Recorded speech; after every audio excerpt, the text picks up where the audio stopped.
Sasa mara mimi naomba rais wetu ambaye alistaafu aachane na haya maneno. Hawa watu wanamchafulia jina.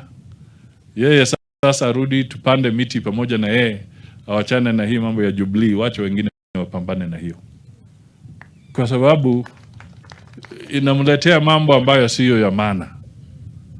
Mimi nakumbuka wakati Rais Moi alistaafu, Rais Moi alifika pahali akasema hii mambo ya kuendesha chama hataki, akapeana KANU, akasema yeye achungane na mambo mengine, wacha hawa pambane. Mzee Kibaki namna hiyo. Kwa hivyo sisi tunataka rais mstaafu ambaye pia kazi yake ni kuleta mambo ya amani katika eneo hii. Hata juzi tulikuwa na yeye kule Bujumbura, mimi nikitumwa kule kuwakilisha Rais William Ruto kwa mambo ya utulivu katika DRC, na yeye akiwa kama yule anakuwa facilitator kwa hiyo mambo ya amani. Tukakutana kule, tukaongea, tukasikizana kwamba Kenya ni yetu sisi zote, tuilete pamoja.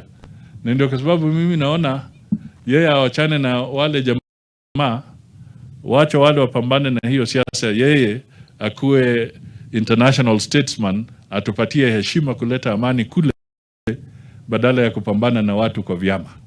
Hiyo haileti mambo mazuri. Na haya yote tunayasema kwa sababu tunataka sasa tusonge mbele. Na yule ambaye alichaguliwa, na mimi nasema asanti kwa niaba yake, ni Mheshimiwa William Ruto. Tumpatie nafasi afanye kazi yake, alafu baadaye wakati wa uchaguzi ukifika, Wakenya wataamua tena. Lakini sasa yeye ndio yuko pale na sisi tuende mbele. Tuwe kitu kimoja. We must get Kenya to be united, and we must do the right thing. And right now